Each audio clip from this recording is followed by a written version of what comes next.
Hi guys, so this is Vijay Mishra your constant guide. सो अभी ये क्या है कि आप लोग का एसबीआई पीओ का प्री का एग्ज़ाम चल रहा है ना। तो इसमें आप लोग मॉक्स दे रहे होगे और एक बहुत ही कॉमन क्वेश्चन आ रहा था, हमेशा मुझसे आप लोग पूछ रहे थे कि सर किस ऑर्डर में मॉक्स को अटेम्प्ट करें टू मैक्सिमाइज द स्कोर। ठीक है, जब आप इंग्लिश अटेम्प्ट करते हो, फिर मैथमेटिक्स करते हो, रीजनिंग करते हो, तो किन क्वेश्चंस को पहले पिक करना है, किन क्वेश्चंस को बाद में पिक करना है, जिससे आपका स्कोर आप मैक्सिमाइज कर सको। ओके, सो इसको स्टार्ट करते हैं। और स्टार्ट करने से पहले मैं आप लोग को बता दूं कि इसको आप टेस्ट कर सकते हो। जो मैं बोलने जा रहा हूँ इसको आप अभी एक मॉक दे के टेस्ट करो। ऑलिव बोर्ड का एक फ्री बैंकिंग स्कॉलरशिप का मॉक टेस्ट चल रहा है, उसकी मैं लिंक आप लोग को दे दूँगा। एसबीआई पीओ का है, उसमें इंग्लिश, रीजनिंग और मैथमेटिक्स की आप तीनों का पेपर दो, तीनों के कॉम्प्रिहेंसिव एनालिसिस करो, अपनी नेशनल रैंक चेक करो, आप लोग की जो लाखों बच्चे हैं उनमें कितनी रैंक आ रही है, परसेंटाइल क्या है, कितने लोग से आप आगे हो, और सब्जेक्ट वाइज एनालिसिस करना। और जिस ऑर्डर में मैं बोल रहा हूँ उस ऑर्डर में उसको देके आप देखो एक बार, ठीक है। सबसे पहले स्टार्ट करते हैं इंग्लिश का।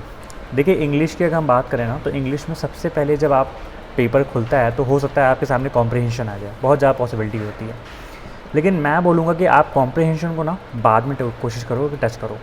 सबसे पहले आप जो, और उसके अलावा एरर वाले पार्ट्स होते हैं, क्योंकि एरर वाले पार्ट्स आपके ग्रामर पे डिपेंड करते हैं। अगर आपने थोड़ा बहुत ग्रामर कर रखा है तो वो एक शॉर्ट मार्क्स दिला देते हैं, उनको करने की कोशिश करो। पैराजम्बल्स प्री में थोड़ा सा ईजी आते हैं, उनको ट्राई करो पहले, वो हो जाए तो अच्छी बात है, क्योंकि अगर एक बार वो हो गए तो वो सही हो जाएंगे।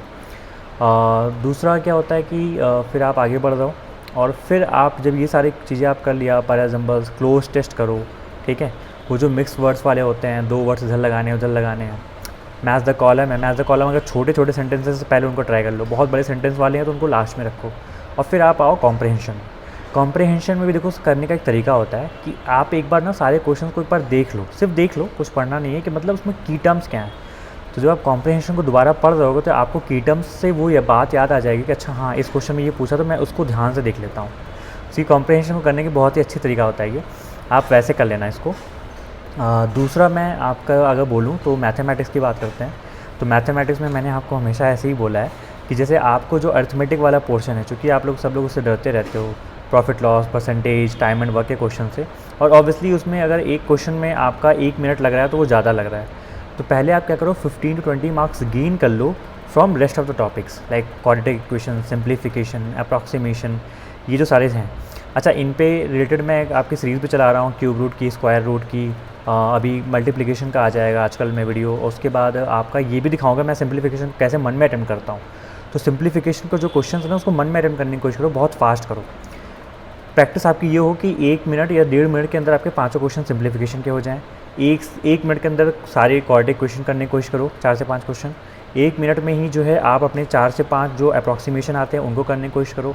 तो आप ये देख रहे हो कि कितने कम टाइम में ये ज़्यादा क्वेश्चंस आप बना पा रहे हो। तो जो 5 से 10 मिनट स्टार्टिंग के होंगे, उसमें ये जो छोटी मोटी चीज़ें होती हैं ना, इनको करके आप अपना थोड़ा सा कॉन्फिडेंस बिल्डअप कर लोगे। फिर आप आओ डेटा इंटरप्रिटेशन पे।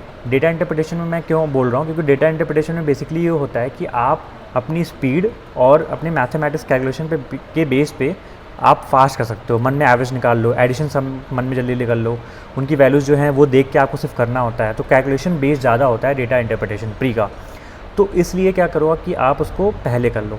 फिर डेटा इंटरप्रिटेशन को भी मान लो टफ वाला आता है, वो दिख जाता है, जैसे मान लो किसी में कुछ 2 वेरिएबल आ गया या फिर कुछ स्टेटमेंट्स बेस्ड हो गया, तो उसको बाद में रख दो। फिर अर्थमेटिक वाले पे आ जाओ, और फिर लास्ट में टफ वाली डेटा इंटरप्रिटेशन करना। रीजनिंग की बात करें तो रीजनिंग में ये पैटर्न आप लोग फॉलो करते होगे जहाँ तक मुझे लगता है। पजल्स को आप पहले ना करिए, जो छोटे मोटी चीज़ें इसमें भी हैं, इनइक्वालिटी, सिलॉजिज्म, आपका इनपुट आउटपुट थोड़ा टाइम ले सकता है, उसको रोक सकते हैं अभी। कोडिंग डिकोडिंग हो गया, तो ये क्या बोलते हैं, वो ब्लड रिलेशन वाला हो गया, ठीक है। तो ये सबको खड़ा कर उठा के कोशिश करो 5 से 10 मिनट के अंदर इनको जल्दी निपटा दो। फिर पज़ल्स के अलावा जो ये सब होते हैं, जो मैंने बोला कोडिंग डिकोडिंग, थोड़ा सा ये टाइम लेती है, ठीक है। इनपुट आउटपुट थोड़ा टाइम लेता है, तो इन पे फिर आप आ जाओ, और फिर लास्ट में आप पिक करो पज़ल्स को। मैं ये नहीं बोल रहा कि पज़ल्स को बिल्कुल टाइम मत दो, लेकिन लास्ट के 10 मिनट ही पज़ल्स को आपको देने हैं। 10 मिनट में 3 से पज़ल जहाँ तक आएंगी, और कोशिश करना है आपको 2 पहले सबसे ईजी वाली पिक कर लो। कोई टफ लग रही है जिसमें वेरिएबल्स बहुत ही कम है, वैल्यूज़ ज़्यादा आपको दिख नहीं रही हैं, उसको छोड़ दो, उसको एकदम लास्ट में ही करना, ठीक है। तो इस तरीके से आप अटेम्प्ट करो, और ये देखो आप स्ट्रेटजी फॉलो कर पा रहे हो नहीं कर पा रहे हो। मैं आपको ऑलिव बोर्ड की एक फ्री लिंक दे रहा हूँ मॉक टेस्ट की, एसबीआई पीओ का फ्री मॉक टेस्ट है। ये स्कॉलरशिप मॉक टेस्ट भी है, इसमें अगर आप अच्छा करोगे तो आपको फ्री का वो मॉक टेस्ट वगैरह भी देंगे, प्राइज़ मनी वगैरह भी है। बट आपके लिए मेन ये है कि आप उसको देखो और उसकी प्रॉपर एनालिसिस करो कि किस वे में आप उसको अटेम्प्ट कर पा रहे हो। ठीक है, चलिए I hope all the best, और जल्दी से मैं कैलकुलेशन पे और भी वीडियोज़ लाऊँगा आपकी हेल्प करने के लिए। Bye bye.